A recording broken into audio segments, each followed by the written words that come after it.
on my YouTube. Where is it? We had this last time. Yeah. Well, It the was. one you have on here, it says it's scheduled for 9:50 a.m., which isn't any of our time zones. No. I had this StreamYard. When I made it, created it, because you know when you set it to public, that's what happened, and it went live then, and it wasn't me.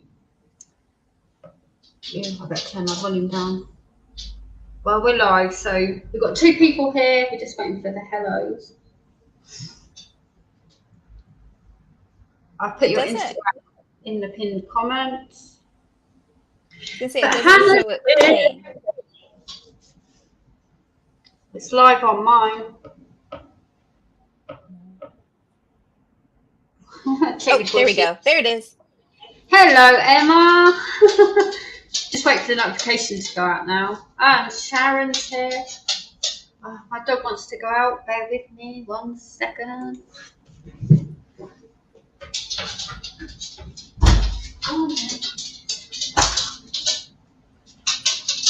Oh, there's Katerina. Hi. And Fanatic's here. And Miss Kate. Hello, hello. We've got the lovely Hannah. Yay! I do love Hannah. I've made no secret about it. It's fun to finally be on your actual channel. I followed you everywhere else, and now we've got you here. Yeah, I know. It's like, yeah. So how are you doing, Hannah? I am doing okay. Yeah, I took like basically a month off of doing any of the digital art stuff while we were doing IVF. So I'm starting to get back into it again, but it feels a little weird to have been out of the game for a bit. But now I'm making stuff again. So we love your artwork. We absolutely love it. Like we were saying, well known for the cats. Well known for Kevin the cat here on my Fanatics side. But you do. I love your artwork. Like all your pride. I saw you in Roses and saw all the pride. Hello, Mandy. Stunning, stunning, and it's thought provoking, and that's what your artwork does. And that's why we all love your artwork, because it tells a story. We can depict our own story from it, but also tells your story in that. Yeah. I mean, I love to hear that, because that's really what I want to be doing, you know, is just to always have some kind of emotion or some kind of story that goes with whatever I'm making. And yeah, doing that Pride collection for Rose was like a real passion project, because also for me that was about, and also just so everyone knows, I'm still making more, and some of them will be coming Cindy's way. So there will be more. There will be more. It's so like everything got kind of like stuck in the pipeline. Like I already have a bunch of things started, but for the month I was doing, like for those weeks I was doing IVF, I just kind of like, you know, stopped, and then now I'm back on the game again. But yeah, the Pride stuff for me, it was like really about showing the people in the LGBTQ community and stories of like the people, like more than just like the rainbows or the symbols, but like getting at like the people and the emotions and the stories there, and a little bit of the history and stuff too. And I mean, it's really personal to me. So for, you know, for any of your watchers who didn't know, like I'm a lesbian, my wife is trans, and so just wanting to get, I don't know, as soon as I started working on that, I just realized I had a lot of things to express, a lot of stories to tell. And so yeah, and more will be coming for sure. Yeah. Yeah. Over here in England, we don't have the hardships, because you was talking about I think it was Kansas, and trans going into the public toilets. You was kind of going down that road. We don't have any of that, as far as I'm aware, in England. We don't have that, and in America, it's very in your face. I know that in the UK there are people pushing for it for sure. Um, but yeah, we're getting the actual laws here like that are much more restrictive. Like so uh Florida just passed a law that like Claire, my wife, is just like, well, I don't think I can go to Florida now because she risks getting arrested for going to the bathroom. Like even in the airports. So even if you're just like not even trying to go to Florida, you're just like have a connecting flight or something, like technically she could get arrested for using the bathroom in the and it's like, and how are you supposed to fly without using the bathroom? Like in the airports are just like, yeah, and Kansas is passing something that also criminalizes it, like where you can actually get arrested. Um, and there's just all kinds of more of those things every day. And a lot of states, especially trying to take away healthcare for trans kids, but then also for trans adults, you know. And so it's just a lot is happening really fast here. Um, yeah, compared to even a year or two ago. Like Target, you know, the store Target has had like pride, gay pride stuff every year in their stores for years now. And then all of a sudden now they're like, people were going into their stores and smashing up the displays and threatening the employees and stuff. And so they caved and they're taking some of the stuff, taking some of the products out of the stores and moving the Pride collection to like the back of the stores where people won't see it in a lot of states and stuff. And like that's really discouraging too, to be like, what? Like this has been fine for years and then all of a sudden now like yeah. So it's a the environment here is definitely and the drastic difference from one state to another, which I think is something that's very like peculiar to the United States, that you can have such completely different laws in one state to another, so that like you can drive an hour and then suddenly you have completely different laws. And yeah, it's very weird. Yeah. Yeah, I can't believe it's even a discussion in this day and age that it's even a discussion to have. It beggars belief.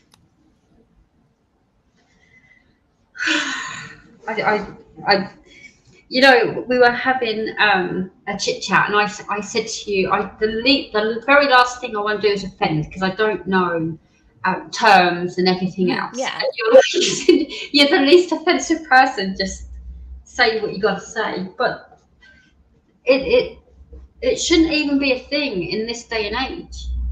And I think over here we're far more chilled about things, as far as I'm aware. I I don't get think, out. you know, trans people in the UK actually are having a pretty hard time. So it's probably just like not, it's another one of these things that's like, if you don't know people who are affected, a lot of times you don't even know the things that are going on, you know? And yeah, in the UK, like there's a lot of push to try to get some of the bathroom legislation going there too. So you know, I'm not really sure if any of it has passed anywhere, but like there's definitely different city councils that have been Wow. like, so it's a movement there too. Um, but yeah.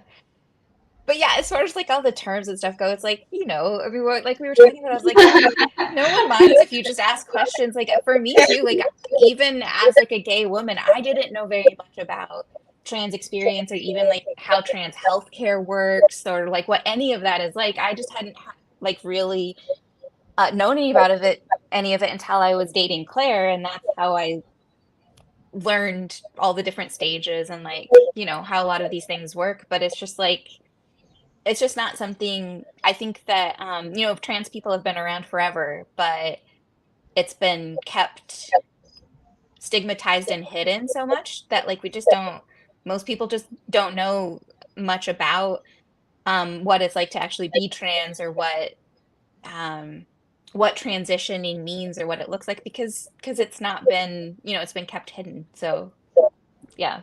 Yeah. So how did you and Claire meet? We met online. as does everyone.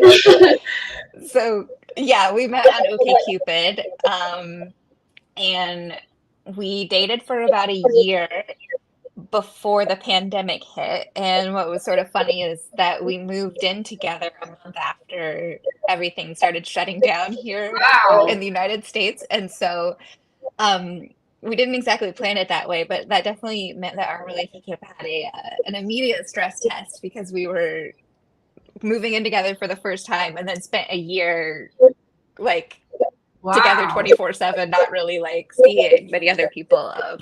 But then that like made us feel very confident about getting married. So that's good. Yeah. Yeah. Wow. I didn't know that. Ah, yes. Knox Rivers here. Carol's here. Hello, Sandy and Bessie.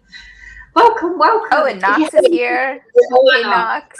You can throw them up. Hannah's very good at reading comments. She goes back to the comments quite regular.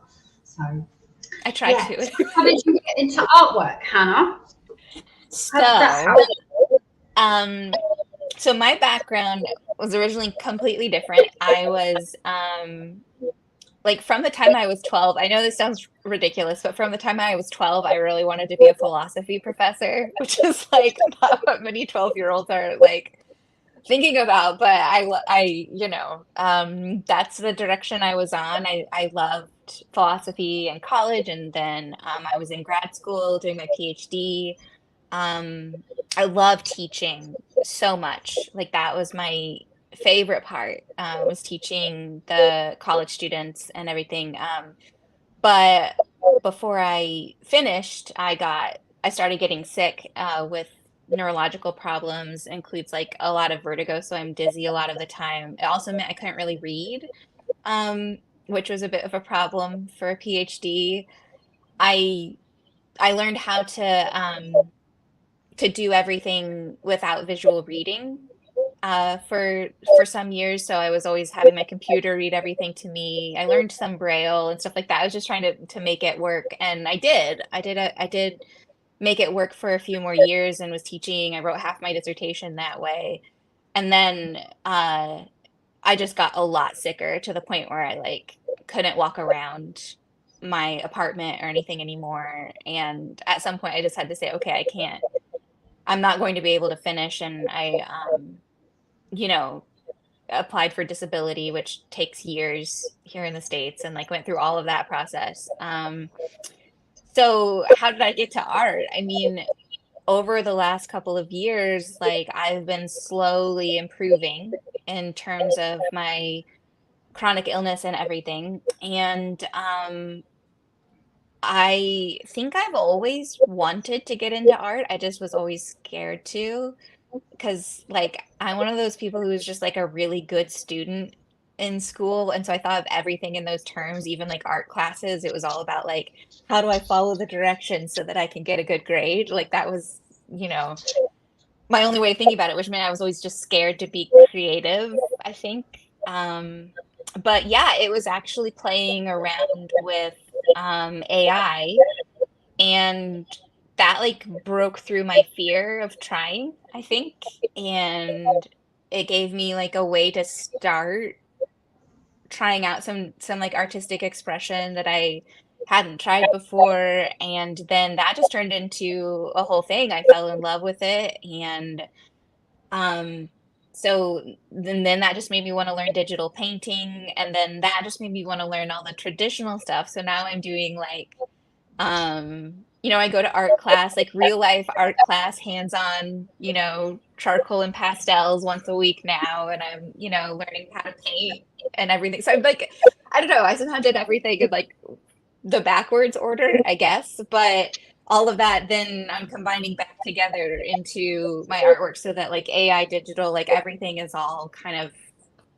getting brought back together in different ways. And I'm really loving it. So yeah, you're very good at it, so I'm glad you pursued it. We love your artwork, Hannah. I just do. Oh yeah, Knox is saying philosophy and art have so much in common. I mean, I think so. There's Yeah, I actually used to teach classes in philosophy of art, which is sort of interesting. So that was on like the like super abstract side. But I think that's also like part of why, like one of the things that's interesting about AI is that a lot of it is like you're creating something that's going to be visual, but you do it by describing it in text. And so the fact that like all my background was in like philosophy and writing and a very like book based field, meant that then like moving into AI where it's all about like describing things in text, like what you want to see, and then and the emotions and ideas and things like that that you want to build into it. Um, I think that was like a natural bridge for me. And then on top of that, I started learning the digital painting and like the visual side of things so that then I could like put that in as well. Um, But I know nothing about AI art or anything. You're very knowledgeable in a whole vast multitude of areas. But like people will say, AI art, you type in bird on a branch, like, and then a bird on a branch will appear. But your artwork doesn't come across that way because so much is in your artwork from personal experiences, and it's thought provoking, and not everyone can pull that off. I think, In my AI it's a tool, so it can only do what you can do with it. Um, and I think that like the people that I know, like my friends who have gotten super into AI art, it really is about learning um like on the one hand it's nice because anyone can start creating with it fairly easily because like you said you can put a bird on a branch and it'll make a bird on a branch and you didn't have to figure out how to draw the bird.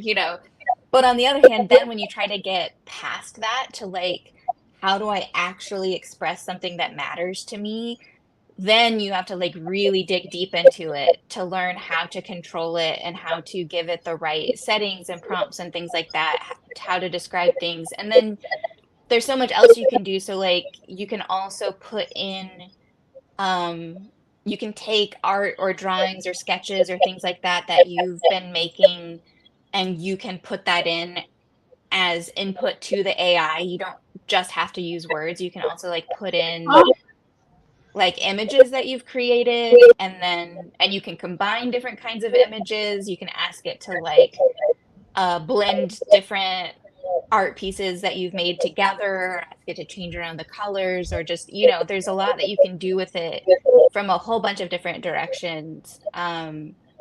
So people are really using it in a lot of very different ways. Like the basics are, yeah, you can type in bird on a branch, get a bird on a branch, but then how do you make sure you get the bird on the branch that actually expressed what you wanted it to express? Well, then you have to actually like figure out, um, what to how to use it as a tool and all the different things you can do with it. One of the things that I'm starting to try is also like taking things that I've made with AI and then uh like using them as the basis for like real life like pen and paper paint and canvas projects, you know.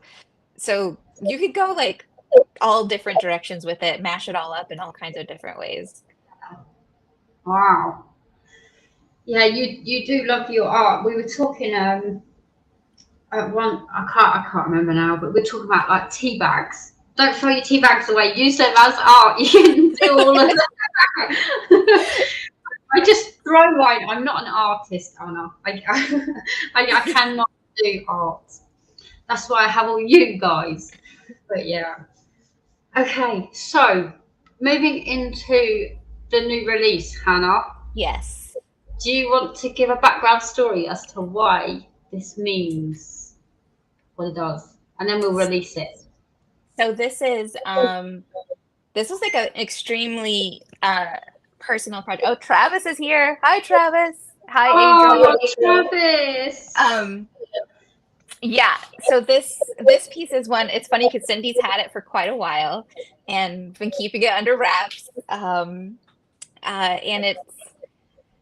this is very personal to me because I was trying to think about, so I mean, I talked some just now about like my own personal experience with chronic illness, and mental health stuff goes along with that too. I mean, I've struggled with depression since I was young, like since I was a kid. And especially I think because as a queer person who was growing up in at least like my town and my family, like no one thought it was okay, so it was extremely, um, you know, I don't know. There was just all kinds of like there's no surprise that that led to a lot of mental health stuff for me too. And then um later on, like once I had like having a chronic illness that comes with dizziness, like I'm dizzy every day. I'm dizzy I spend at least like 4 hours every afternoon in bed with my eyes closed because otherwise I can't make it through the day. And a lot of days are worse than that. And I wanted to try to figure out how I was just in a place at one point where I was just so discouraged by that, even though I'm doing so much better than I used to be health wise. It's just some days are just so discouraging. And so I just wanted to try to figure out, like with the AI, like how do I express this? Like what would it mean to like try to describe what I'm feeling in a way that would convey it visually. And so I was trying out some like watercolor self-portraits basically. They're not like based on an image of my face or anything. They're more like emotional self-portraits, I think. And this is the first one that I can what? see you. I mean, I can yeah, no, I am in there. My hair is also very much, you will see my hair as a presence. Um, and yeah, this is the first one that I fully finished. Like I took it and then did the digital painting to change it around and like and paint on it and everything. And um yeah, so I don't know if you want to show, but this one is called Some Days Are Like This. And I think it just expresses exactly that what I was saying about how if you're dealing with chronic illness, chronic depression, mental health, chronic pain, any of those things, or even just being human, some days are like this. I And had a day like this yesterday. Let me add yeah. this. There you go. And it is available now. You have been working on yours, Hannah. Yes, yes. Yeah. So I could actually show the for real. Oh, Christopher's here. Hello. I can show mine for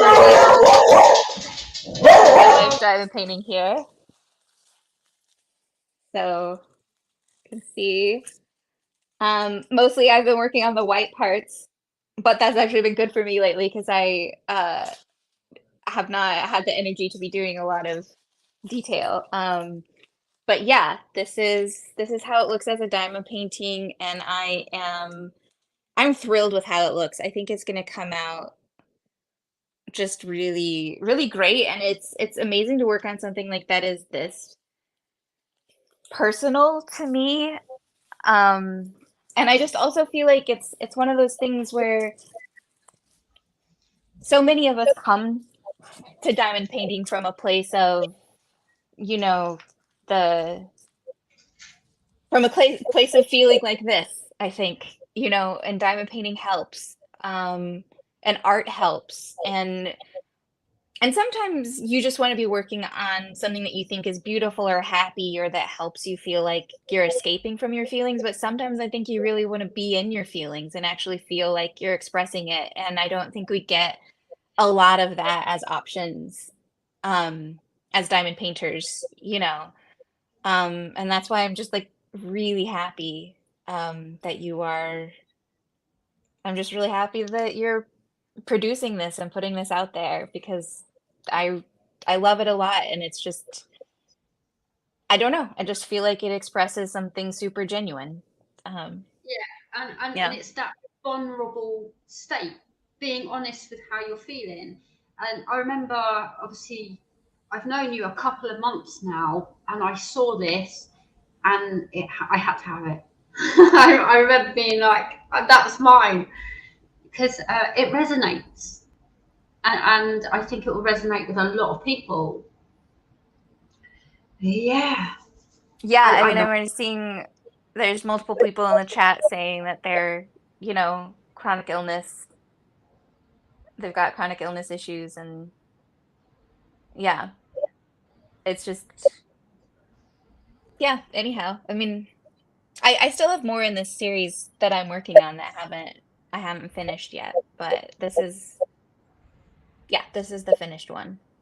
Yeah, I love it. I speaks to vulnerability, and it's okay not to be okay. And this painting kind of gives that vibe. And yeah, well, because I told you the minute I saw it, I was like, "That's mine." I know. And then I'm so glad that you sent it to me because this is, of all the things that I've sent to you so far, this is the one that I absolutely most wanted as a diamond painting. And yeah, it's also fun because I feel like it's just like, this is like totally what It my hair, it's just completely what my hair does. is. Oh, yeah, and it captures. Things. You can relate it to anything. You can relate it to anything that you're going through. And like you say, chronic illness or depression, anxiety, it's a whole multitude of things. And I think that's why this painting will relate to a lot of people. Yeah. And I like doing paintings that are different. And, Yeah.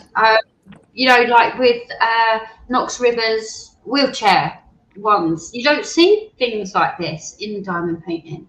And it needs to be out there more, Yeah. in my opinion. It's one of those things where I think that the bigger companies that are so focused on what they think is marketable have just totally missed some of the market because they don't portray experiences that, like, so many of their customers have, and yeah, like I said, sometimes you want escapism when you diamond paint or do art, and sometimes you just really want to be in it. You want to,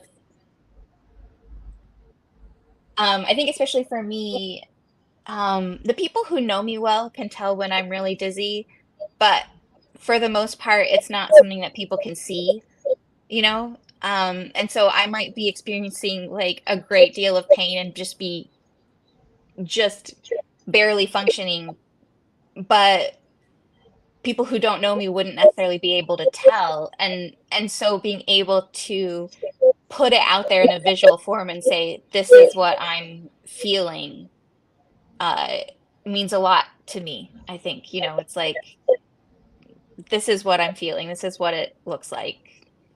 And I think that's true for a lot of people, like whatever it is you're going through, whether it's grief or depression or, you know, um, or like, survivors and stuff that you talk about, Cindy. It's like, yeah, people can't see it just from looking at you, but um, you need to be seen sometimes.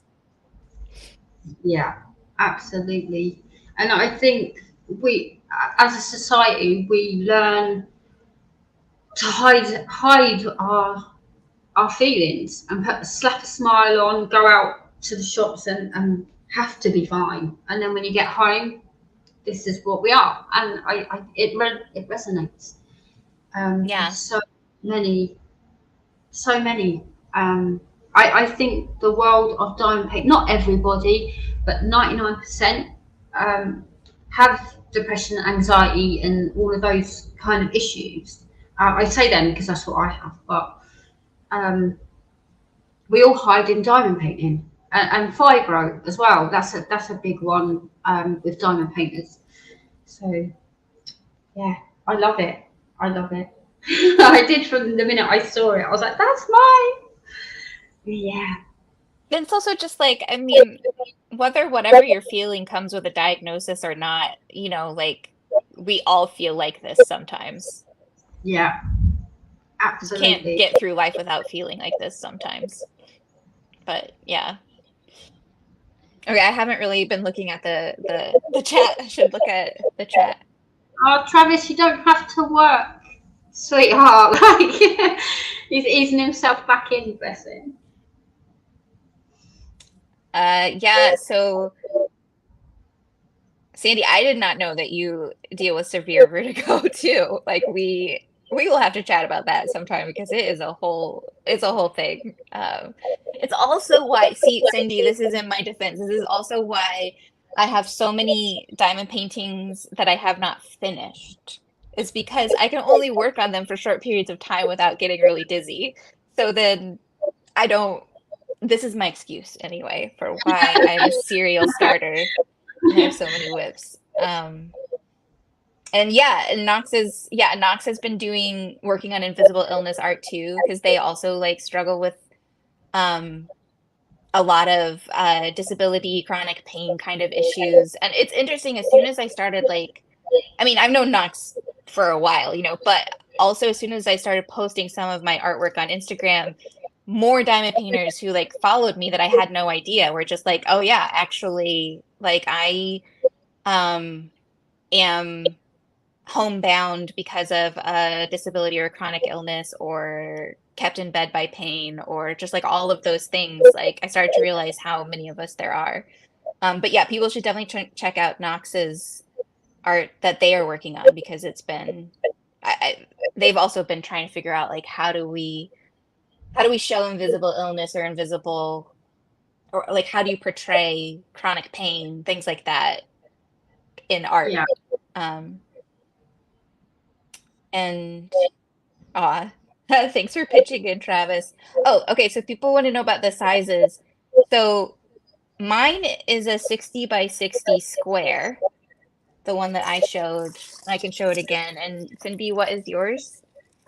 Mine is 50 by 50 in square, but it's because we love our squares. But it goes from 40 by 40, 50, 60, 70, and I can go bigger if you want it to.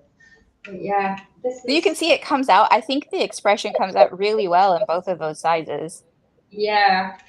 Like it's not one that has to be big to convey.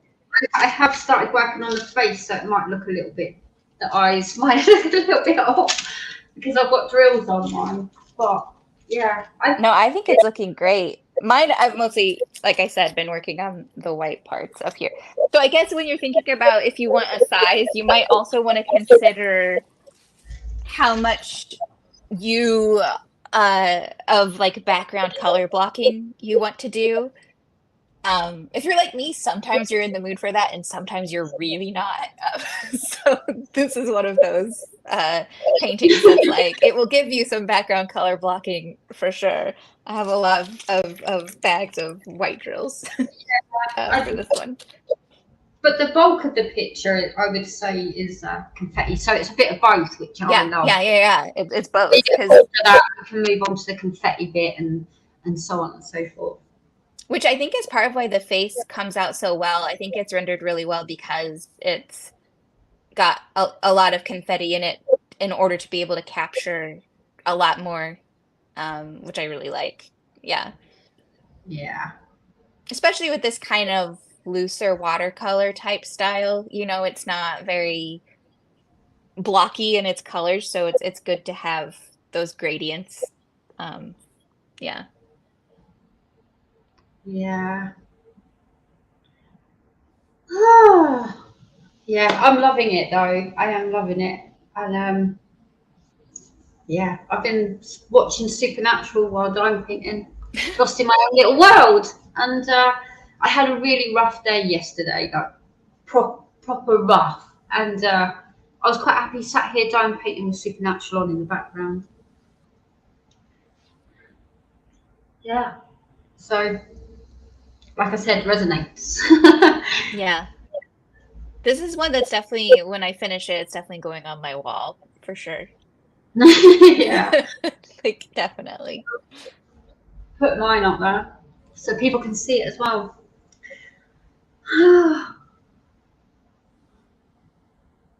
Oh, Sandy's feeling all the emotions from the painting. Travis I is mean, hard at work with him. But yeah, yeah, I'm so happy that I got this painting. And you said that it was personal to you as well. So I was like, give me your address, I'm sending you one. So yeah, yeah. yeah. And I was very excited when I got it. And I like it's on its way. Yeah, it's awesome. I'm a big fan of yours, Hannah. You're so generous with your time and educated me in a lot of things. And I know you open your doors to others that come because, like you, I'm quite honest about my past, and that um, opens the door for people to come to me and go, I've also been through that privately, like yeah, not to be discussed with anyone else. And it's nice. It's nice opening that door to not only sharing your story and healing from that, but also giving people the opportunity to know they're not on their own. And again, yeah, that's what the thing does, isn't it? It's, yeah. yeah. But you're awesome. You know that I love you to bits. So I'm not gonna stop saying it. Well, hopefully I can send you some more things soon. You've still got some in your vault. Like you definitely still have some more Yeah, stuff in yes. your vault I still got anyway. some I'm But holding on to. yeah. Oh yeah, Travis is saying the color scheme really fits with the mood. And yeah, I mean I love that too. This is one of these where like at least in my size of the diamond painting, it's not, you know, it's like 40 colors, which works well for this. And it's um and it is all neutrals, but it fits, I think. And I'm a big fan of like moody neutrals and how much like neutral colors can convey, even though bright colors are so much fun. But like neutrals can have so much like depth to them. Now I'm just like off on my arty tangent talking about colors, but yeah. Yeah, I've got 33 in this one, but mine's smaller than yours. Yeah, and I mean you don't need more colors than that No. for something in this color scheme, and it's yeah. Uh yeah, I don't know if anyone in the chat has any questions for me. Yeah, go for it. You're Yeah, awesome I'm at the pretty much an open book. So yeah. but yeah, we need more from you and Knox, like in this area, I think, because there is a market, and like you say, it's being missed by a lot of the companies. Yeah, people don't I don't know, people don't want to advertise something that looks sad, but it's like that's I mean, come on, human experience. Like that's a huge part of things for all of us. Um, oh, so Sharon is asking what inspired my art. So, do you mean like this piece in particular? This one in particular is about I was talking earlier that I struggle with chronic illness with chronic vertigo. I'm dizzy huge amounts of the time. I had a while for years where I was like so sick that I was having trouble just even taking care of myself, even like walking to the kitchen. And it's gotten better now to the point where I have some functioning and stuff like that, but it's also like I feel like this a lot of the time, and I just wanted a way. I really even it wasn't even about making it in order to post it or in order to send it to Cindy or someone. It was just like I just needed to make it. I just needed to get that out there. What um yeah, any of my art really. So a lot of my art, what inspires? I think like it comes from all kinds of places. One thing is that I'm a huge reader. I mean, now it's all audiobooks because reading visually for too much of the time makes me dizzy, but I'm still like, especially during my dizzy times, I'm spending at least a few hours a day, lying down with my eyes closed and I'm listening to books. And so there's all kinds of like phrases and ideas and things like that that will come out of books that I'll want to put in there. I'm also like I am a huge fan of old masters artwork. And so that comes into a lot of my art in some ways I think if you like look through my Instagram, you'll see there's a lot of things, there's a lot of Georgia O'Keeffe in some of my things. There's a lot of Klimt in some of my things. And you know, uh yeah, it's just very, but I think it's about stories and feelings is usually where I'm coming from. And I usually like, I really want to make is like, even when I get like requests from people of like the kinds of things they're looking for, like Disney princesses or, um, I always wanted to have a different kind of spin or a different kind of story to it. And I definitely think, you know, like some of my Cinderellas, for example, show how much they just really hate doing housework. Why are they cleaning? Same thing with Snow White. Like, why is Snow White having to clean? Like, I don't know. There's always some kind of there's always some kind of a story, some kind of something to convey that's hopefully a little bit different. I like dark fantasy type things a lot. I love fantasy and sci-fi. Like, that's a lot of what I read and a lot of what I watch. So there's all kinds of like fantasy and sci-fi ideas and things. Oh yeah, there's my Instagram. There you Yeah. go. Took me a minute, but I did it. There we I'm not go. dummy. Yeah, so you could see on these, like this first one was a commission. It was actually a prize for the Retro Cult Classic Diamond Painting event. And the idea was that the prize winner, she just got together with me and just told me some of the things that she likes. And we ended up settling on some kind of Betty Boop plus horror haunted house kind of theme. And that's, so I made that one for her. I think you can see like, if you look at the one on the right there, that's where you can see some of my like Klimt kind of vibes coming in with just like I love having like the gold paint that feels like it's like halfway peeling off of the painting.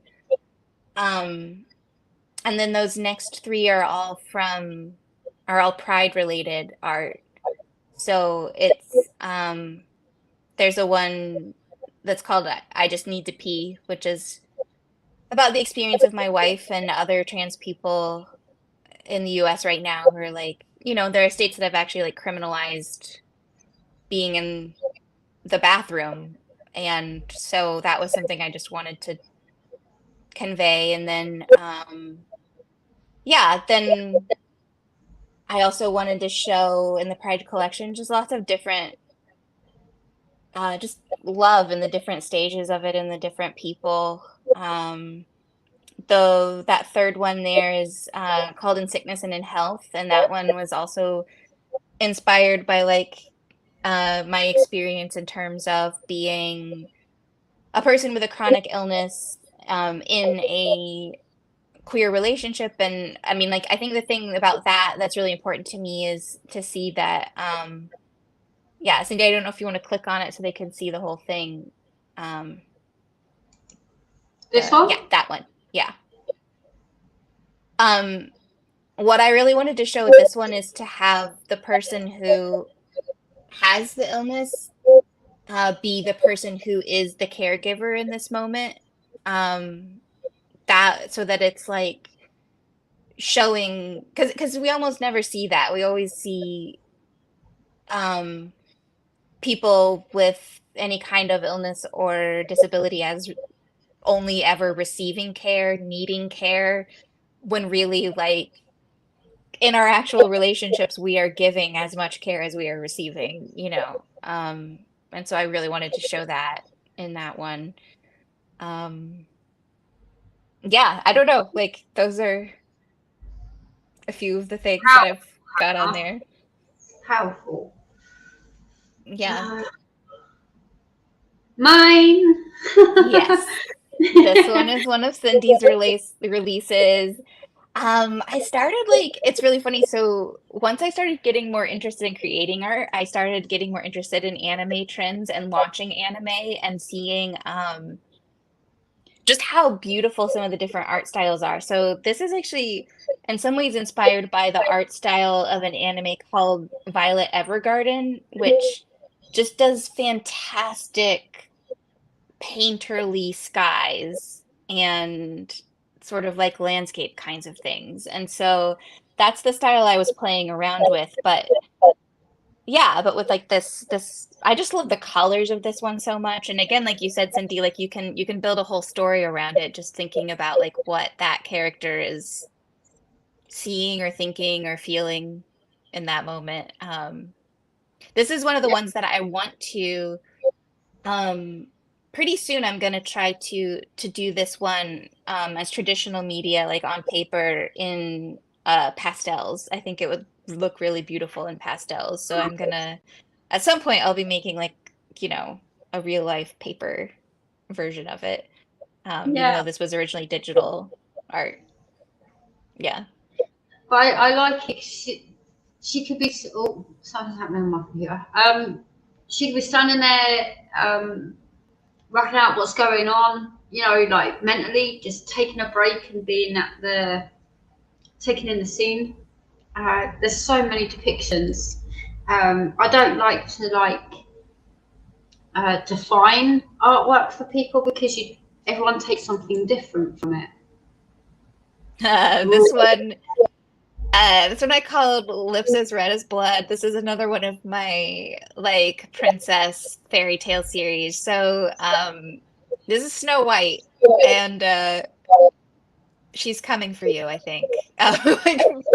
She's not my Snow White though, is she? No. I have more than one Snow White. You have a different Snow White for sure that you've ordered. But yeah, so it's just like yeah, again, like it's one of those things like you get the story of Snow White and like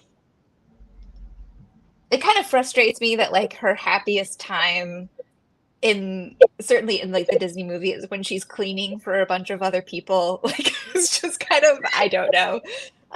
But this is sort of like yeah, to me on this one it's like she's figured out the poison apple deal and she's fighting back in this one. Yeah. I remember, I'm pretty sure we'll come across mine in your Instagram, but I remember I said to you, I broke my no for you. Yeah. For you. Yeah, and I got Snow White, and it's not the typical Snow White. You don't do the pretty princesses. You go down a whole new way and about them standing up for themselves, finding their own power, and who needs a man? I could do it myself, and that's what we took from Snow White.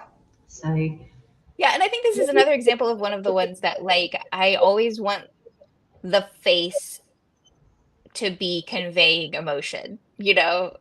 And like I think in a lot of my things that are portraits, it's like the eyes are telling a story. You know, this is another one where you get that for sure. Like yeah. So that's the one with the diamond art has this. Yeah, this one is licensed with the one with the diamond art, so you can find it on their website. Yeah. And who else are you with? I am also with Can we have it? No. Rose Prophet Creations. Rose Prophet Creations has a lot of my art.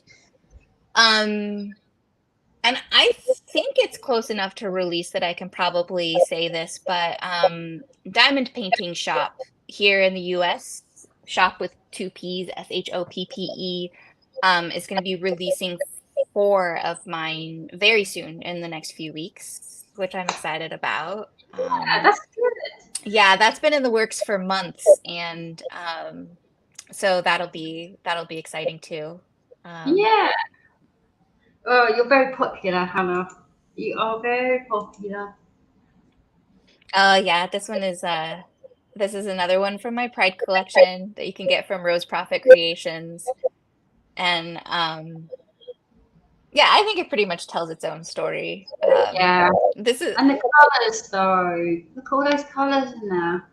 The colors are beautiful, the moodiness of the background I love, and not a lot of my Pride collection is like sexy, but this one I found sexy. But again, I think Joe Public being me, when we think of Pride, most people, not now, but most people will go down the rainbow road. Anything bright and vibrant and colourful and has a rainbow in it, therefore signifies Pride. But I've come to a whole new appreciation for what Pride is, and it's this that these stories need telling. It's not all about sunshines and rainbows, because anyone who's living that lifestyle, it's not all sunshine and rainbows, and I like these type of artworks that signify that. So I like your honesty in it. Well, and also I think like it's also important to me not to just default to like when I was creating my Pride collection, I didn't want to just default to white, young, conventionally attractive people. I wanted much more of a variety of that, because the other thing is like, I mean, queer people have existed throughout cultures and are all over the place, and throughout history, and so yeah, I wanted to have a variety, I guess, at least in this part. Yeah, but I really love this one. Yeah. There is one on with, I think we like jumped in after it, but there is one with the elderly ladies. I have a few. Yeah. That actually made me sit back and go, oh my god, it's not just our generation. Imagine how much harder they had it. Yeah. And that really got me thinking. And that's what I mean by your artwork. So yeah, and I mean, and I tried to show some of that history in some of my collection too, which if you keep clicking through, I'm sure they'll show up. But like, this one, yeah, this one, the lifelong love, yeah, and it just made you sit back and go, wow, because there are older generations that had that struggle even more so, in my opinion. Whoa. Explain this one, Hannah. It's a bit different. This one, okay, so this one is at Rose Prophet, and it is, I was doing like transcendental alien gardens. So I have a few that are in that kind of theme, and this is because like, so there are like different art groups that I'm a part of, like especially on Discord, which is where a lot of like the AI art and digital art social media happens. But like people will set challenges, of different themes for everyone to take a try at, So a lot of my stuff, like the ideas come from those themes or like challenges that got put out, in terms of like make something for this theme, and that's always fun because it gets you new ideas that you wouldn't have necessarily gone for otherwise. But yeah, I love this one. I like how weird it is, and I love the colors, and it's colorful. I think I posted this one on 420. Yeah, I posted this one on 420. It was the right day for it. Yeah. Yeah, so this is one I worked a long time on this one. And I just called this one Stonewall. Um, for people who maybe don't know, in America, like the one of the like big watershed moments for like gay rights and trans rights in America was um when like this is back in the 60s and the police regularly raided gay bars, and they often like forced people that they thought were not dressing gender appropriately to undress in front of everyone to show like what gender they quote unquote really were. These raids got really violent. Gay people, queer people got arrested a lot, and Stonewall Inn was one of those gay bars. And this time it turned into a riot. Like they fought back, and yeah. So this is one of the things that I have that's inspired by that. It's you know yeah, and like and one thing that a lot of people didn't like people have that's actually why Pride Month happens when it does in June, is the history of like to commemorate Stonewall. And for a long time it was sort of like not well known that trans people, and particularly trans women of color, were a big part of that. And now that's something that people have recognized a lot more. Yeah, so that's, and again, it's like you've got the bright colors in there, but you've also, I love that she's the most vibrant part of this Yeah. image, but it's also got the feelings, and it's got, but yeah, I did a lot of painting on this one and repainting, and yeah. Yeah, and the background, it's there, but the focus is front and center, I think, on that one.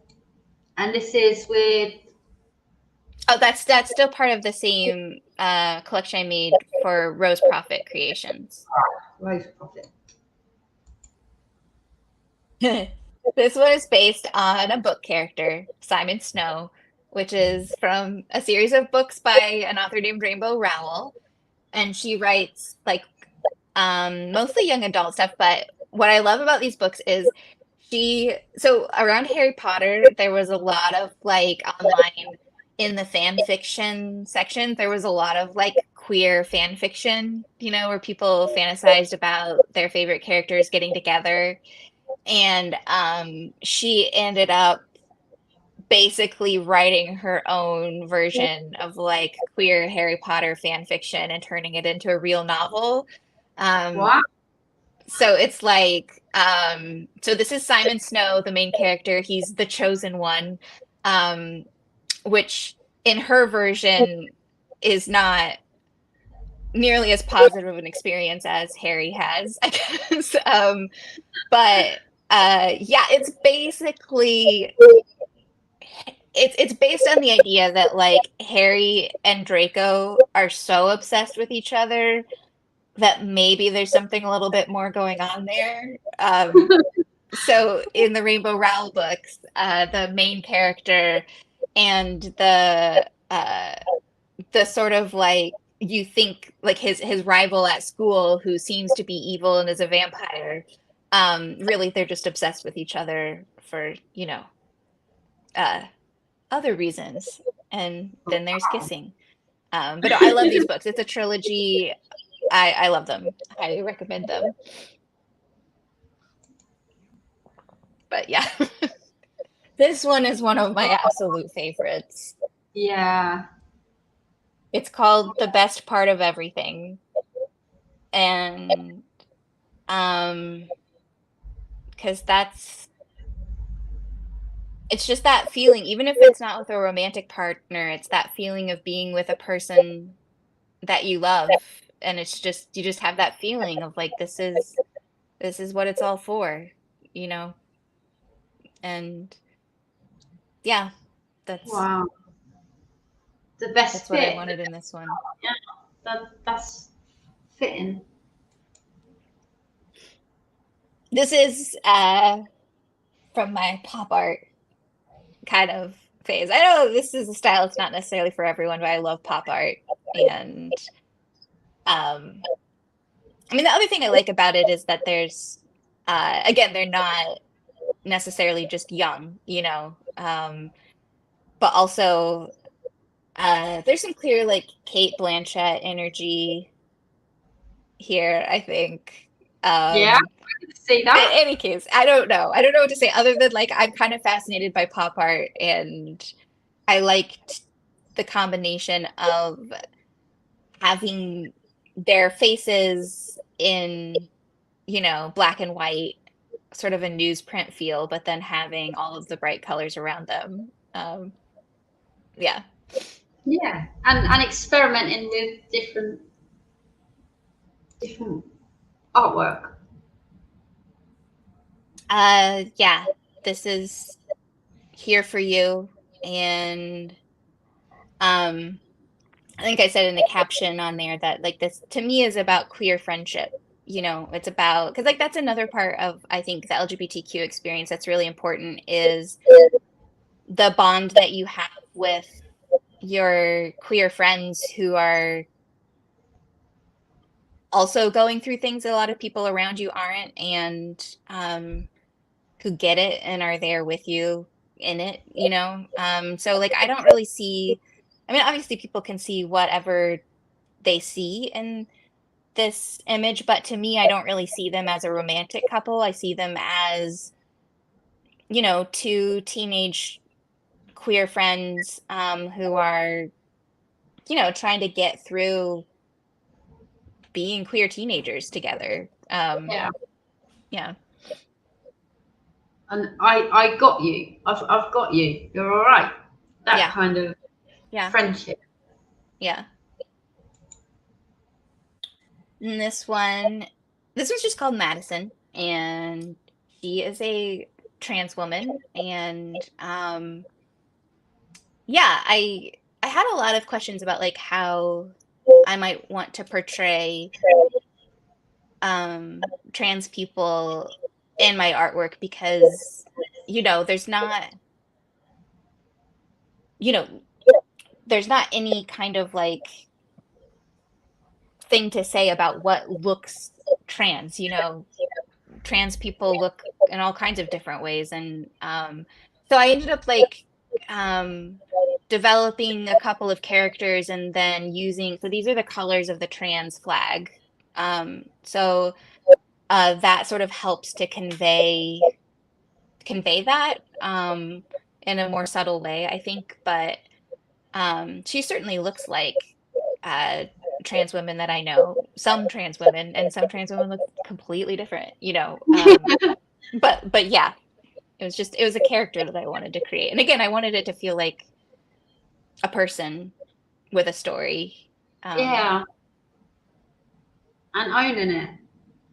Travis got Carry On by Rainbow Rowell. You'll love it. I and the audible is excellent. The emotion is amazing. Okay, this one. I called this one Icon. Um, oh, and just to say, part of the reason why there are very few men or male identified people in my Pride collection is because at the time I was making this for these were the ones that I've released so far were specifically for a collection for Rose Profit's company, and she had made a lot of men and male identified people, and so so I kind of focused mostly on queer women and trans people, but I do have more like pride images that I'm working on that are of uh men, and you know, so that's coming. They're not all lesbians, but In person. anyhow, so this one I hope that you pick up religious vibes from this. That was definitely the intention. That he's sort of like standing in a church. Um, there's, I don't know, like some, in some ways, like sort of, he's kind of got some similarities to like a crucifix or a, you know, um, like I would want it to seem really religious because I'm personally a religious person. I was raised Christian, still am, but also experienced an awful lot of trauma from that in terms of like how the community I grew up in, the religious community I grew up in, um, dealt with gay people, LGBTQ people, and so this is kind of a piece about that. And so yeah, I called it Icon because it's both got like the gay icon vibes of like him being fabulous and in his pride parade look, but also icon in sort of the religious sense. Um, yeah, I wanted to put those themes together. Yeah, that's this one is just sweet. Again, it was like sort of like in a more anime style. I called it The Last Night of Summer. In my mind, these are um, you know, it's the girl you have a crush on at summer camp and you think is going to be your whole world. And, you just build such a huge bond. And then it's the end of summer and you're about to go home. And, you know, so it's just like, it's just very sweet. It's just about those like younger feelings and, you know, yeah. Yeah. Ah, I can see that. And the look between the two, how they're looking at each other as well. Yeah. This is one of my favorites. This is one that I'm going to do as a diamond painting, and it's just called My Refuge. And again, it's just that's really the feeling that I wanted here. Um, yeah, and I put in the caption that it was dedicated to my wife, Ah, as this is how I feel with her. ah, another personal piece. Yeah. This is Marsha, based on Marsha P. Johnson, who was a trans and gay rights activist in like the 60s and 70s. And it's sort of based on like what's one of the most like well-known pictures of her. She's wearing a flower wreath in her hair. And so I hope that it's like, I think so far I've gotten the reaction that people who know who she is are like, oh yeah, I saw it immediately in her. Um, yeah, so that one's, more oriented towards like a particular piece of history. That's awesome. This one is like, so there was this whole, especially in all of the underground gay bars, in like the 50s and 60s, there were a lot of, they called them male impersonators at the time, but it's basically what we call a drag king now. And so, um, yeah, this is, and they were entertainers, performers at the gay clubs, um, dressing in menswear, and again, that's another thing you could get arrested for and all of that. But yeah, so that's why I called this one the King of Greenwich Village. So for the people who are not uh, up on the American queer history part of things, Greenwich Village was an area in New York City, where a lot of the underground gay bars were, and that there was a lot of that kind of stuff going on. But yeah. Wow.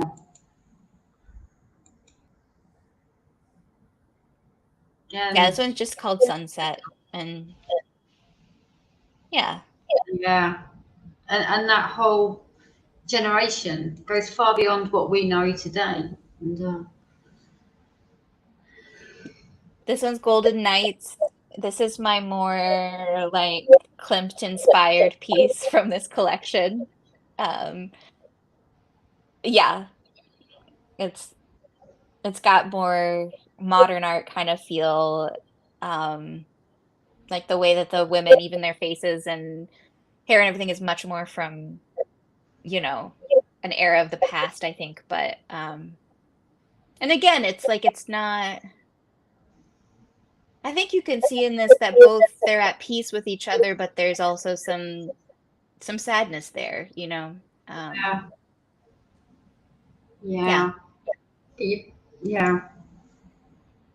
This one is another one I worked a long time on, and I really love it. I think you'd have to get it massive as a diamond painting is the only unfortunate thing, because there's so much detail, but I called it Pride as a Protest. Um, again, because like I think, you know, it's been true all along, and you know that LGBTQ people have had to deal with um a lot of encounters with the police and getting arrested for being who they are, how they dress, those kinds of things, and that's happening now too. And so this is sort of like, I mean, I just love the central figure in this one. You know, she is obviously the most powerful person in this Yeah. piece. Like, even though everyone else, they have the like the power of being police, she's in control here. And you know, and that's a choice that people, you know, here in Chicago we have a lot of people who get arrested for protesting, especially Black people and people of color get arrested and also like beat up by the police when they're protesting. Um and they choose to go out and do it over and over again.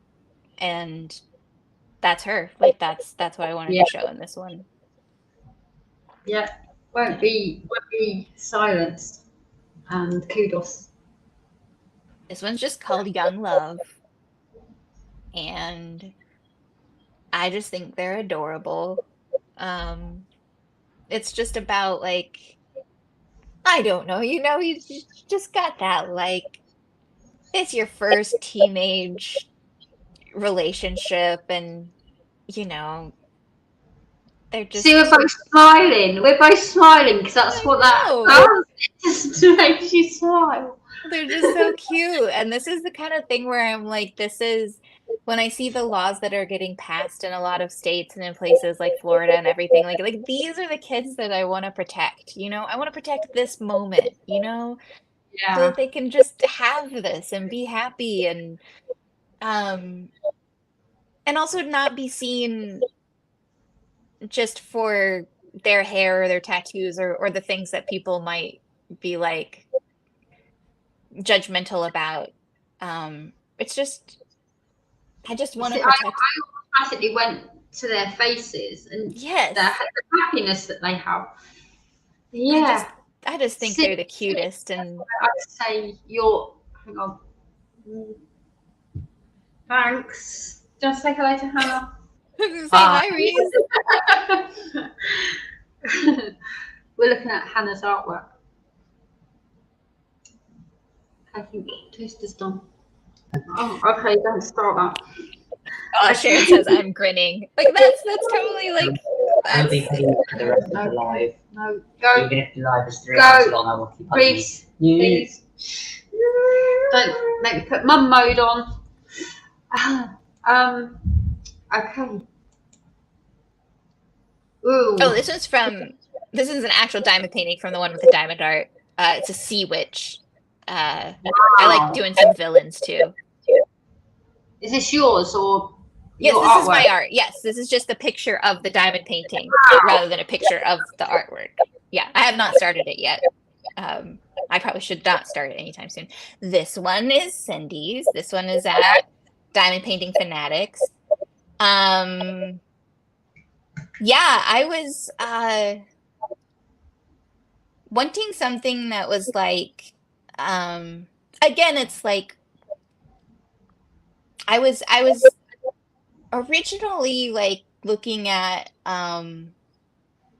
there's an artist, Oraloa, I think, who has some like more Hawaiian or Polynesian themed fairies, and which is again another thing, like you kind of don't like, we tend to lean really white when we think about fairies and fantasy characters or whatever. And that was originally what I was working on, but in the process of it, I kind of came across, like I ended up with this girl, and I just love her because again, it's like her face just has so much of a story in it.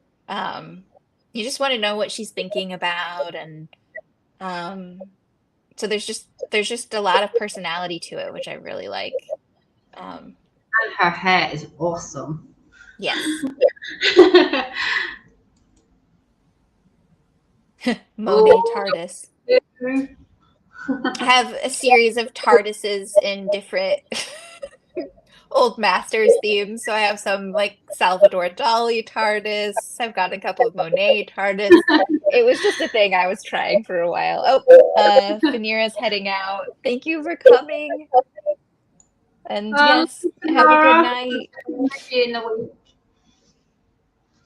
Yeah, Travis Gets Creative likes this because he's Doctor Who fan. This was another of my portraits of a trans woman. Her name is Avery, and yeah, I mean the story is very similar. I wanted to create a character. She reminds me a lot of a friend that I know who inspired her, and again, it's sort of like also keeping things mostly in the color scheme of the trans flag. And that's basically what, yeah. And Basically her story. That's yeah. You can see I'm reacting. These are getting into some of my more like so this is a mix of, so I call this one Cassandra after Greek mythology. Because one of the things I did in school and teaching and stuff like that, one of my specialties was ancient Greece and ancient Greek philosophy. And so I kind of have a lot of that boiling around and bubbling around in my brain all the time, I think. But it's kind of like I mixed it again with some Klimt vibes, as you can see. Yeah, but this is Cassandra, the character who was cursed to know the terrible things that were going to happen, but that no one would ever believe her. So she was a prophetess who was trying to warn everyone that the Trojan war was about to happen, and no one believed her. Wow. Yeah, that's her story. So you teach me so much. I just have a lot of things stuffed into my brain from lots and lots and lots of extra years of school. This one is called Golden Moments, and it's just a grandmother and granddaughter. And this is one of the ones that is about to come out from Diamond Painting Shop. So people should see it appearing sometime soon in the next few weeks, I think. Oh, that's lovely. This one is my woman in gold. So it's again lots of Klimt inspiration, but like blinged out to the extreme. And I've actually I've ordered this one as a diamond painting too. It's at Rose Profit Creations, and I haven't gotten it yet, but when I do, there's gonna be so many special drills that I'm gonna add to this one, and I'm gonna have so much fun with this one. You're gonna bling it out even more. I know. I can't wait to just bling her like crazy. And that's awesome. I'm like paying more attention to the eyes in your artwork, and they really stand out, Hannah. This is one that I'm working on from it's called Persephone in Springtime. So again, ancient Greece and the Greek mythology. Cindy, I've actually made more progress on this than you can see in this one, but it still got set aside once Some Days Are Like This came. But yeah, it's funny. My mom actually ordered me this one for Christmas. Like I sent her, because the one with the diamond art was this first company to release any of my artwork. So like I sent it to my family, like the page to my family at Christmas, and said, "Hey, do you want to buy some of my artwork as a diamond painting?" And so my mom picked out this one. She's pretty.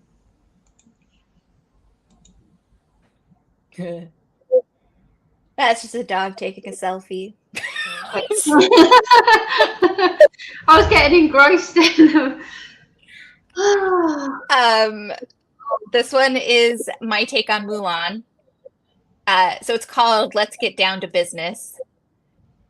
And it was licensed with Royal Diamond Painting, but their company has gone out of business. So I still have the diamond painting and I'm still going to finish it. And it has moved on and it's licensed to another company that has not released it yet, but you can see it around again. Oh, and just so everyone knows, you can always, if you want to do a custom of any of my things, even if it hasn't been released by whatever company has it or whatever, like just reach out to me directly. You know, because like something like this where it's like, okay, the company went out of business. I have nowhere to send you to get it, but you can still, you know, get the image from me directly and then take it to a company like Diamond Painting Fanatics, which does customs, or wherever you want, you can take it and get a custom made. So yeah, like my art is always available, even if it is currently not available, if that makes any sense. He's pretty cool. I like him. Well, here we go with the colours, Hannah. I know. I don't know. This guy's just fabulous. I associate you with this, like. I'm actually still working on this one in order to try to like, well, obviously this got cropped for Instagram, but I'm still kind of working on the full image. But I just like, I was doing like, I was trying to imagine like gay pride, like queer, but like disco, roller disco. I was doing a bunch of roller disco inspired things and also roller derby inspired things because roller derby is a lot of fun. Yeah, but yes, this is the colors. This is where you get the colors. Oh. This one's called Aurora Borealis, and it's at Rose Prophet Creations. And yeah, I think it kind of speaks for itself. I just wanted to put the northern lights into her dress. Yeah, that's awesome. I like that. It's called Heart on a String. Yeah. Yeah, he's just a cute. I don't know. It's just really cute. Again, like even some of mine that I've been playing around with a lot of different styles, obviously, and some of them tend more towards like. I really like doing some things in children's book illustration type styles, but not necessarily children's themes, you know, because I kind of like the story that it tells. And again, you know, you just want to know, where this little guy is off to. But that's like super cute. I love that. This one doesn't have a name, but it's like playing with I have a few of these that are playing with landscapes in a more surrealist kind of style. Wow, that's awesome. This is another alien landscape. Super cool. Ha! This is another one from my psychedelic garden series. So it goes with that earlier one you were showing.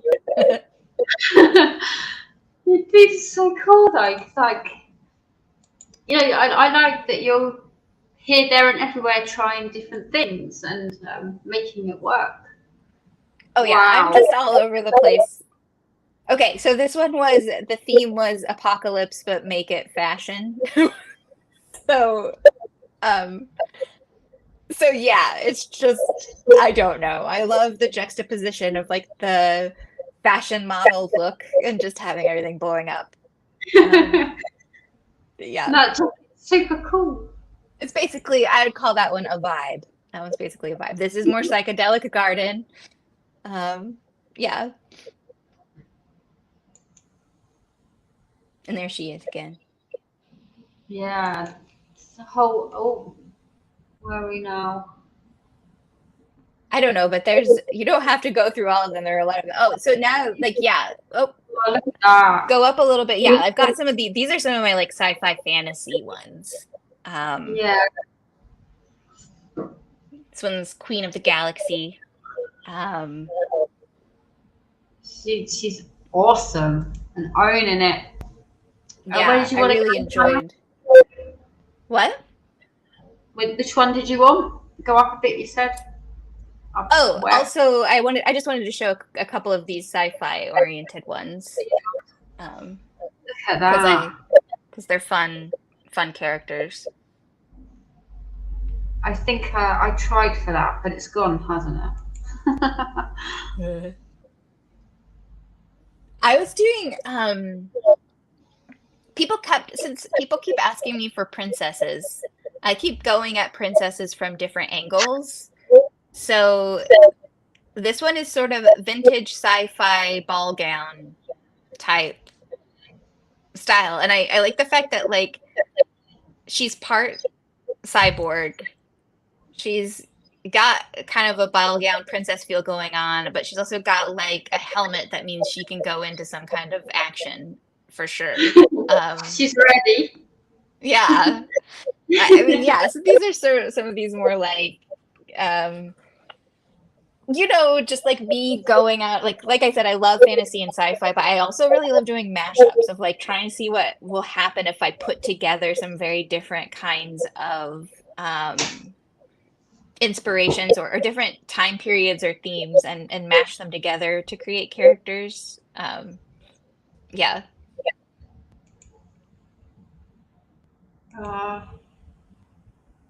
That one, the Cloudy Days one, is another one of my like more mental health, chronic illness type pieces.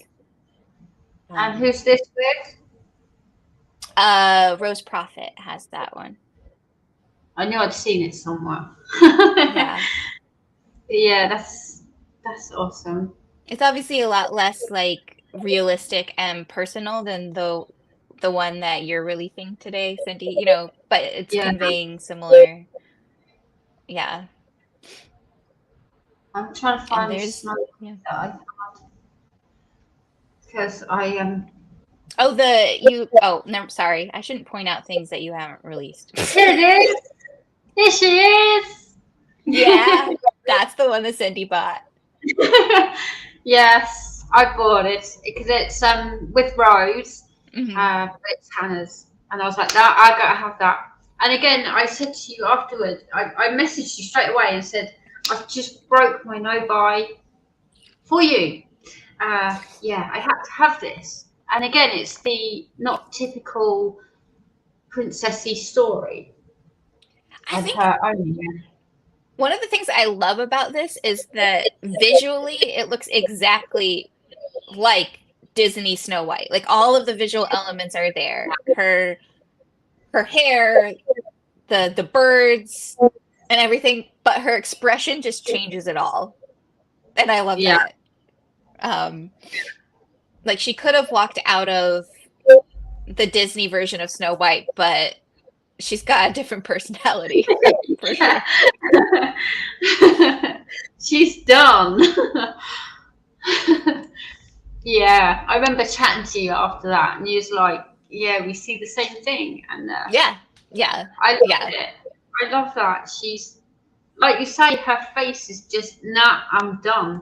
Don't tell me how my story ends, and that's where I think she is. This one is just an AliExpress custom I did of one of my own art pieces. Wow. It's not released with any actual company yet, but it has a real story behind it because I called it MySpace, and it for me was about like being a queer teenager, and for me at my age it was CD player Walkman time. And that CD player was like my whole escape from everything all of the time. Like being able to just like put in my music into my CD player and put on my headphones, that was like my safe space from all of the rest of the world. And I think that that's just like true for so many teenagers. It's like getting into your music and then you're like, okay, I'm in my space now, so that's the story on that one. It is. I haven't started it yet, but I love the colors. And Oh, yeah, you haven't started it? You're a serial whipper, I call you, don't I? I know, but I have not started that one. Oh, here we go. This is Yeah. the new release. Yeah, Tammy was asking which one we have. So Yes, this one. Yeah, this one is the one that is getting released today. And since we've got different people here now than at the start, we should show off our canvases. show it off again. Yeah. So we're both working on it. And Cindy's a lot farther along than I am. Hers is a 50 by 50, mine's a 60 by 60. Yeah, mine is small. Trying not to get the glare here. And But yeah, I love it. I think it's coming out amazing. Yeah. So I was eager to do the face. You see how I've got drills on the face, and the expression is coming through. Yeah, it's very much coming through. I really like it. Then when it's half drilled, because we had to go live, and I was in my groove. But yeah, I love it. I love it, and resonates with so many people. Travis is sending me a message. Yeah. Yeah, I don't know if anyone else has any other questions, or if you have more diamond painting fanatics things to share, or news to share, or oh, do you want me to? I have shown these in my I can't remember, last Friday, and I was just showing Hannah this because now jigsaws. Kevin is now a jigsaw puzzle. It's Kevin, but we can do any like. I love it. Like this, we could do. But yeah, this is a sample one that I had made. But look at that face. Oh, and I feel like we have to keep saying this for the people who are looking for that. Its title is "You're in My Spot." Yeah, so, I do that all the time. Yeah, but it's the cat has been named Kevin. So whenever you hear people talking about Kevin, it's like it's "You're in My Spot," and I just love that cat so much. Yes, he is. See, everyone's like, "Oh, it's Kevin." I know, see, in my spot. Yes, everybody's like, "It's Kevin." I love that Kevin is a jigsaw now. Yeah. Any questions for Hannah? Regarding anything, Hannah is an open book. She's very open and honest, and I love her for that. Yeah. You're just an enigma, really. I love chatting with you, Hannah. You're very open and honest, and it's kind of what drew me in with you. I have many layers that I keep surprising you with. That's why you're so knowledgeable in so many different areas, and that's why I enjoy chatting with you. But you've got a lot going on personally, so I've kind of left you to come to me when you're ready to chat. Yeah. Yes, but for anyone who's looking for the personal life updates, also because I feel like it's always good to have happy.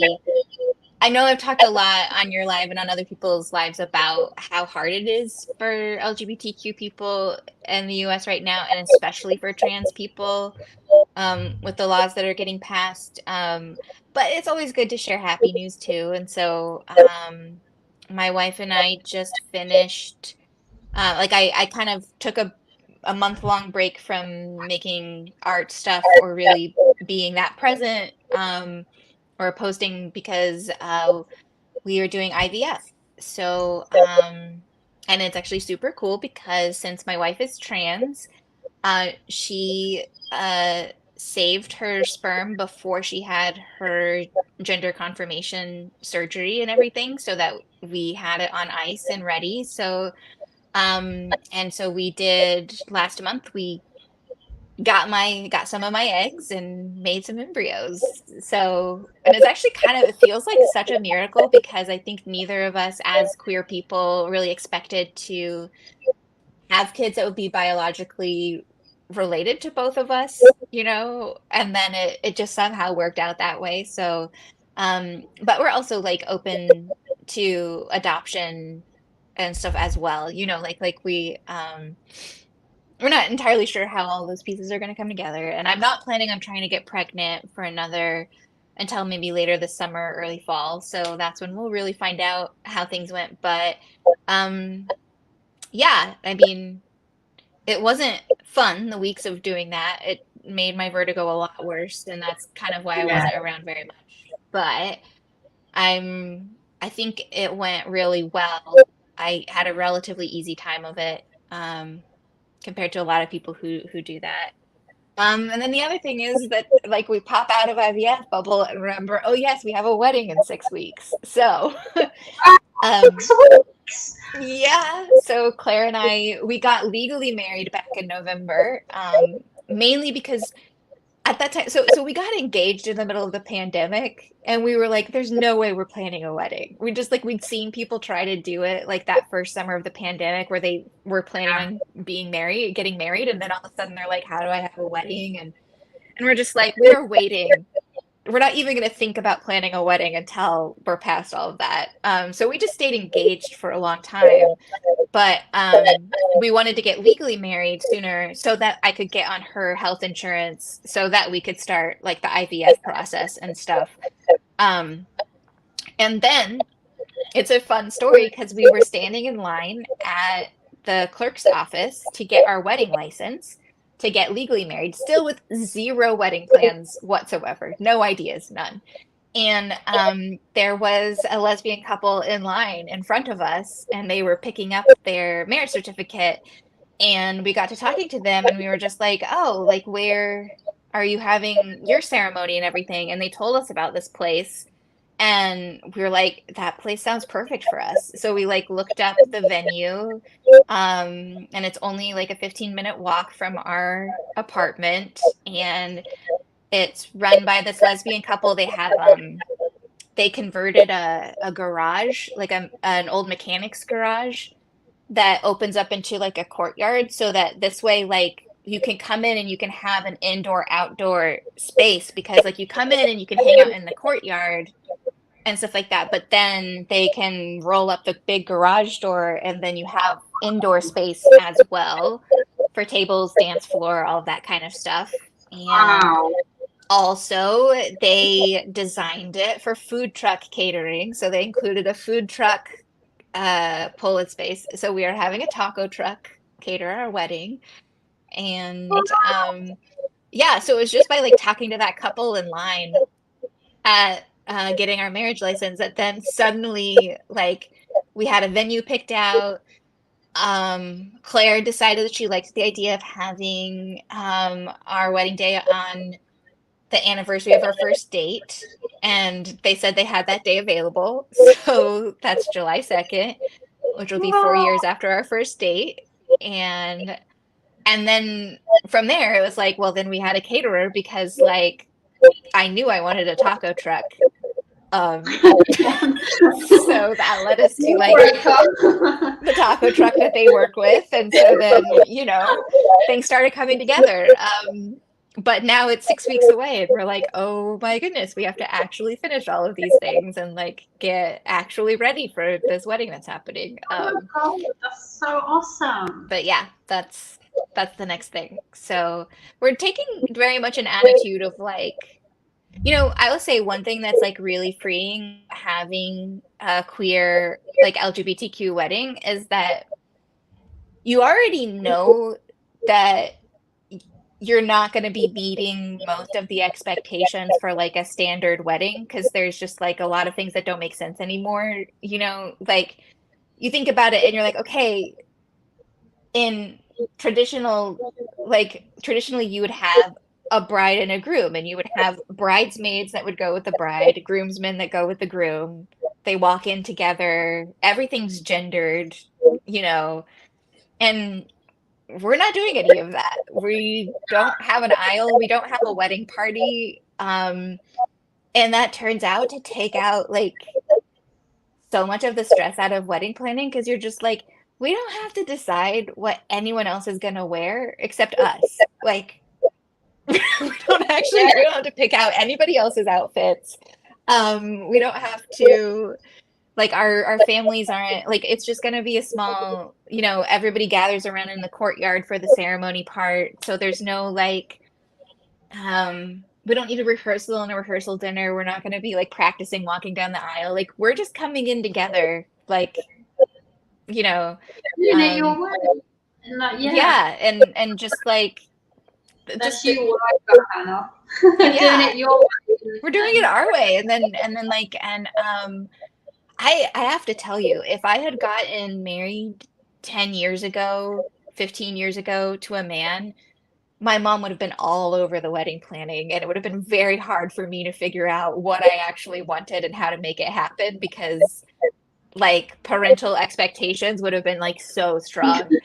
But luckily, because I waited until I'm 38 and I'm marrying a woman, my mom's just like, oh, I have no clue how that's supposed to look. Like, and so suddenly it's just up to us. Like, we don't have to meet any particular expectations. And so, yeah, we're just kind of like, we really want it to feel more like a party and more informal. And I'm actually including little diamond paintings from the Paint Gem mini diamond paintings. Like I picked out different ones that represent interests that Claire and I have. And I'm also doing a couple of little mini cross-stitch conversions that I'm going to frame as little diamond paintings to be part of the centerpieces for some of the decorations. So there actually will be diamond painting in the decorations. Wow. That's awesome. We're going to make prints of a few of my art pieces and a few of Claire's photography because she loves doing travel photography. She has like amazing photos of like, from Iceland and all of these cool places. So we're going to pick out a few of those to frame as part of our decorations. And yeah, I don't know.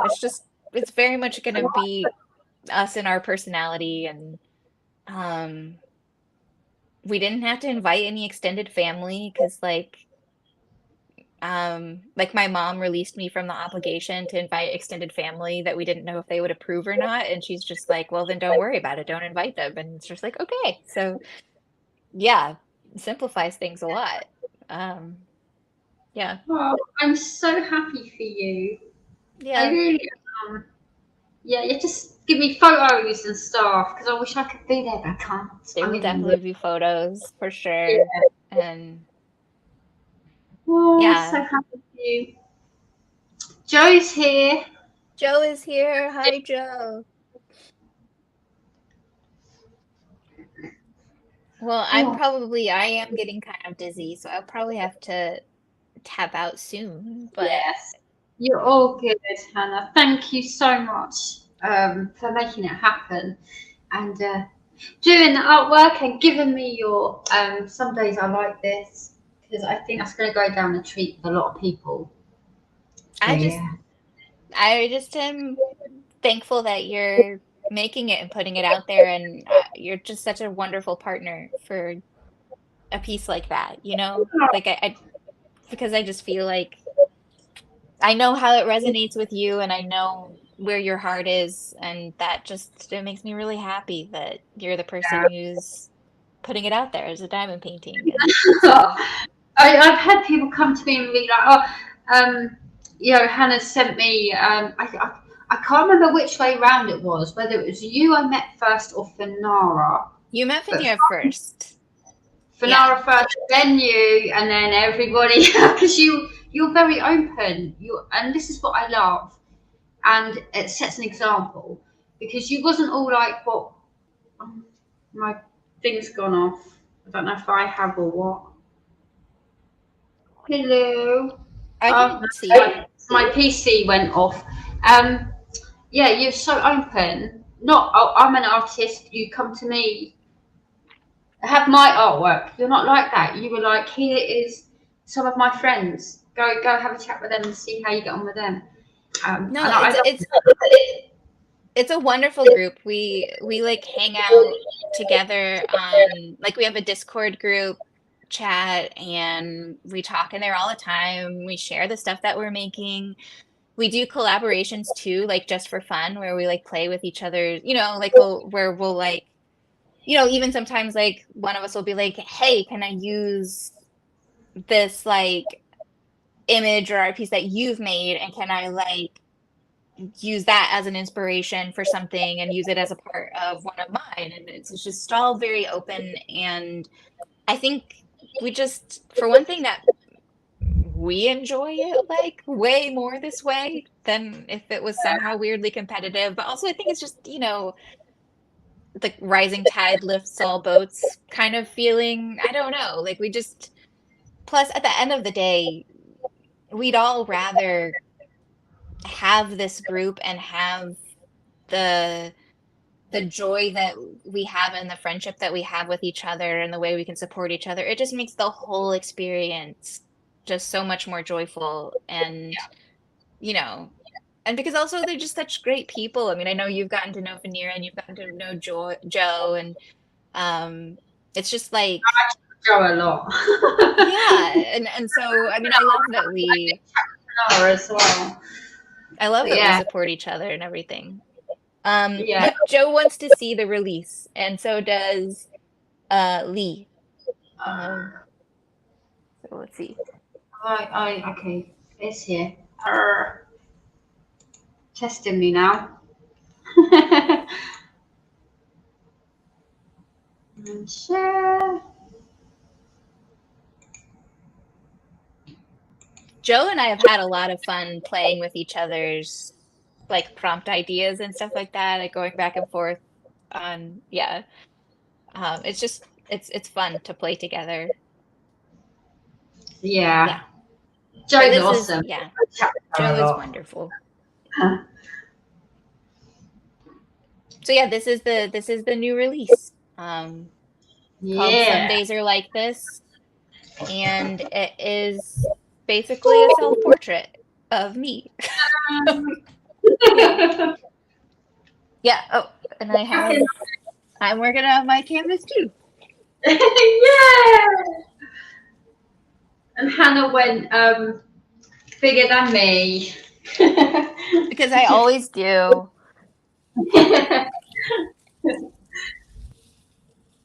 But also just because it's an incredibly special piece to me, and I really I just. Well, thank you for trusting me with it, because you know, I saw it and I was like, yes, I need that, and I was lucky enough to get it. Yeah, well, I have some more in this style. Also, okay, this may not surprise you, but coming back after my IVF break, when I started making things again, suddenly I seem to be working on multiple images of lesbian couples with babies, and lesbian couples and queer couples who are pregnant, and cute little queer families. You're manifesting. That's what you're doing. You're manifesting. Some of that might be coming your way, and I'm all up for that.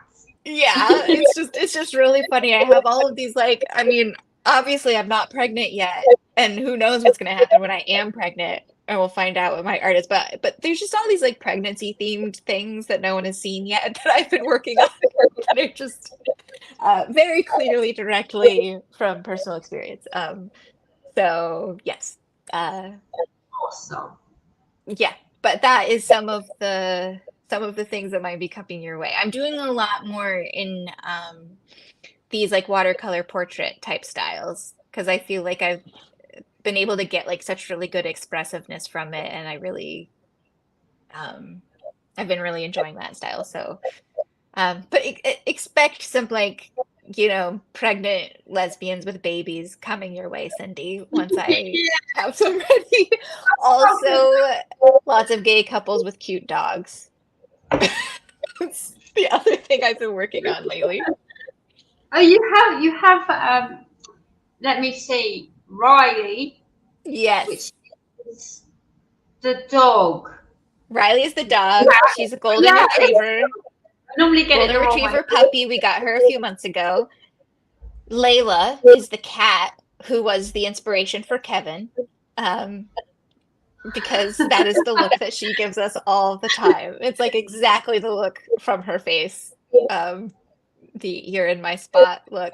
Oh my gosh. But her cat and dog relations are progressing, but it has been a very slow progression over these last few months because Layla is not a fan of new people or dogs, and Riley thinks everyone is always going to love her and want to play with her.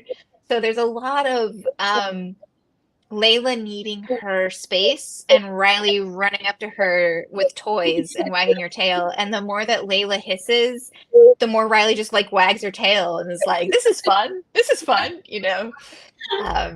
But they're getting there. They're spending more time in the same room together. So yeah, but I guess that means you might end up seeing some like there might be more dogs in my artwork now because Yeah. That's good, Hannah. I'm very, very excited for you, both personally and professionally. I know you are well sought after, and yeah, I'm very grateful to the friendship we've been building as well.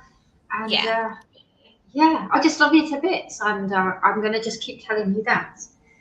But yeah, thank you so much for joining me. Yeah, thank you for having me and letting me talk about my artwork for so long because I really do like being able to share, you know, just share with people more of like the story behind some of them. And yeah, it's been really fun.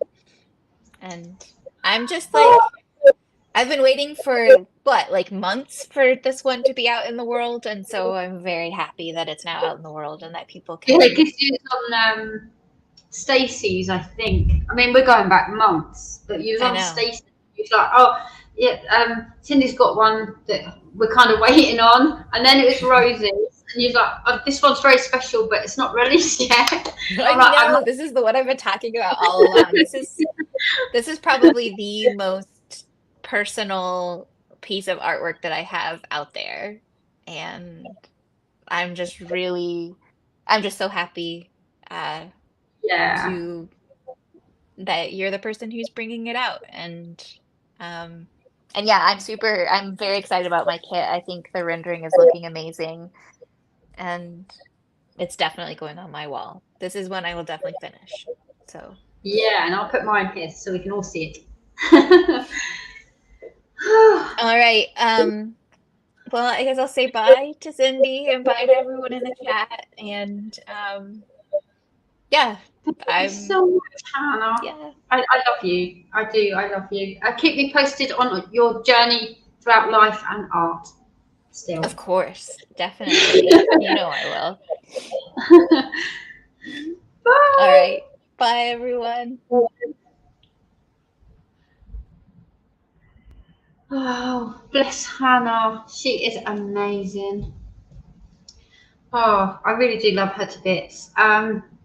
We're going to have to get Jo on here one day as well. I'm going to keep trying. But yeah, please do check out Some Days I Like This. It is in, oh, hang on 1 second.